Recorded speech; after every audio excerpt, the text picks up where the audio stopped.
नमस्कार साथियों, मैं राजेंद्र गोलड़ा आप सभी का मेरे YouTube चैनल भूगोल राज पर हार्दिक स्वागत करता हूं। साथियों, आज हम इस वीडियो के अंदर चर्चा करेंगे मणिपुर हिंसा की। मणिपुर हिंसा का जो विषय है वो अभी हमारे देश दुनिया के अंदर ये अत्यधिक खबरों के अंदर है और इस बिंदु के ऊपर यहाँ पर हम आज मुख्य तौर पर चर्चा करेंगे। मणिपुर हिंसा को देखने से पहले हम यहाँ कुछ बिंदुओं के ऊपर चर्चा करेंगे, जिसमें मणिपुर हिंसा को लेकर के यहाँ सबसे पहले मणिपुर की भौगोलिक स्थिति के बारे में जानेंगे कि मणिपुर की भौगोलिक स्थिति भारत में कहाँ है। दूसरे बिंदु के रूप में हम चर्चा करेंगे ये मणिपुर हिंसा चर्चा में क्यों है, क्या कारण है कि मणिपुर हिंसा चर्चा में आई। तीसरे हम बात करेंगे यहाँ जो मैतेई समुदाय है और ये मैतेई समुदाय अनुसूचित जनजाति दर्जे की मांग कर रहा है, तो एसटी दर्जा क्यों चाहता है, क्या ऐसी इसको जरूरत पड़ी कि इसको एसटी दर्जा चाहिए। नेक्स्ट हम बात करेंगे मणिपुर में अन्य जनजातीय समूह द्वारा मैतेई की मांग का विरोध क्यों किया जा रहा है। जो अन्य जनजातीय समूह है, नगा है, कुकी है, इनके द्वारा मैतेई समुदाय को एसटी कैटेगरी में शामिल करने का विरोध क्यों किया जा रहा है। अन्य में हम बात करेंगे इसके साथ मैतेई व अन्य जनजातियां जिनका यहाँ की जनसंख्या के अंदर कितना योगदान है, इसके बारे में यहाँ विस्तृत रूप से चर्चा करेंगे। और एक इसी के साथ में हम समझेंगे यहाँ पर all tribal students union of Manipur, जिसके द्वारा यहाँ एकजुटता मार्च निकाला गया। और इसके अलावा यहाँ पर हम बात करेंगे अनुसूचित जनजाति मांग समिति 2012 की। इस प्रकार से हम यहाँ इन बिंदुओं के साथ में मणिपुर हिंसा की चर्चा करेंगे। यहाँ सबसे पहले देखते हैं मणिपुर की भौगोलिक स्थिति। मणिपुर हमारे भारत के पूर्वांचल में जो 7 सिस्टर्स हैं, उन 7 सिस्टर्स के अंदर एक छोटा सा राज्य है जिसका कुल क्षेत्रफल यहाँ पर आप देखोगे तो 22,347 वर्ग किलोमीटर है। इसका कुल क्षेत्रफल कितना है, 22,347 वर्ग किलोमीटर है।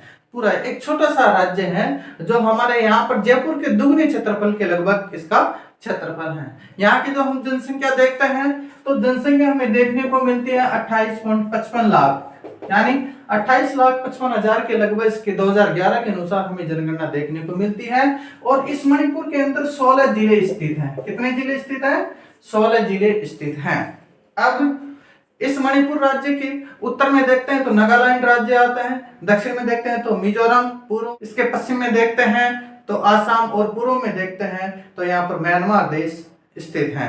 मणिपुर का वैसे तो अर्थ होता है आभूषणों की भूमि, लेकिन ये सीमावर्ती राज्य होने के कारण एक संवेदनशील क्षेत्र भी माना जाता है। इस प्रकार से हमें यहाँ पर मणिपुर की भौगोलिक स्थिति ज्ञात होती है। अब दूसरी चीज आती है चर्चा में क्यों।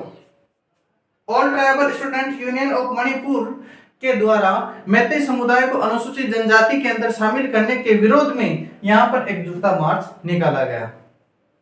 इस एकजुटता मार्च का निकालने का सबसे बड़ा कारण यह है कि मणिपुर उच्च न्यायालय के द्वारा हाल ही में एक आदेश पारित किया गया और मणिपुर उच्च न्यायालय ने राज्य सरकार को यह आदेश दिया कि आप मैतेई समुदाय को एसटी कैटेगरी के अंदर शामिल करने की सिफारिश केंद्र सरकार से कीजिए। उस आदेश को लेकर के यहाँ पर जो अन्य जनजातीय समूह है ये मैतेई समुदाय को एसटी कैटेगरी में शामिल नहीं करने के कारण ये विरोध कर रही हैं। जब ये एकजुटता मार्च निकाला जा रहा था तो मैतेई समुदाय के द्वारा अन्य जनजातियों के ऊपर थोड़ी बहुत यहाँ पर पथरावबाजी किया गया, जिससे ये थोड़ी बहुत हिंसा बड़ी हिंसक के रूप में अंदर बदल गई।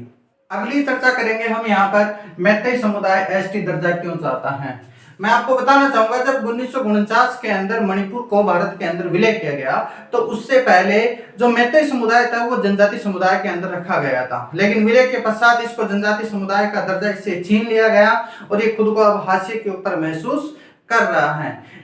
तो यहाँ पर मैतेई जो समुदाय है, मैतेई समुदाय 2012 से अनुसूचित जनजाति मांग समिति के नेतृत्व के अंदर यहाँ पर खुद को एसटी कैटेगरी के अंदर अनुसूचित जनजाति कैटेगरी के अंदर शामिल करने के लिए प्रयासरत है। किसके द्वारा, किसके नेतृत्व में, अनुसूचित जनजाति मांग समिति के नेतृत्व में 2012 से ये खुद को एसटी कैटेगरी के अंदर शामिल करवाने के लिए प्रयासरत है।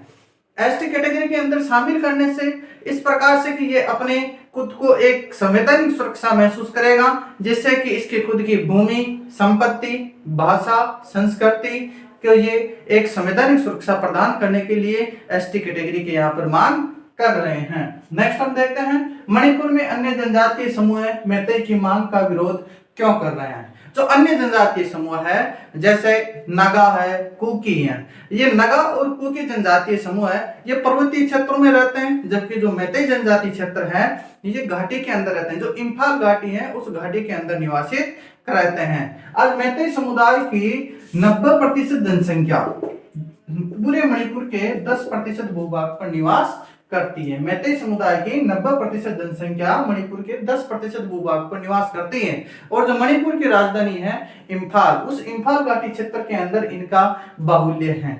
जबकि नगा और कुकी जनजाति जो क्षेत्र हैं ये पर्वतीय क्षेत्रों में रहते हैं, दूर दराज के क्षेत्र में रहते हैं। इस कारण से नगा और कुकी जनजातियों को हमेशा ये भय बना रहता है कि अगर इस मैतेई समुदाय को यहाँ पर शामिल कर लिया गया तो कहीं आने वाले समय के अंदर समुदाय के अंदर अपनी भागीदारी, शिक्षा, नौकरियों के अंदर अपना रोजगार पाने का जो अवसर है उसके अंदर हमारे यहाँ कमजोरी आएगी या फिर कमी आएगी। तो इस कमी के डर से वो यहाँ पर मैतेई समुदाय को अनुसूचित जनजाति कैटेगरी में शामिल करने का लगातार विरोध कर रहे हैं।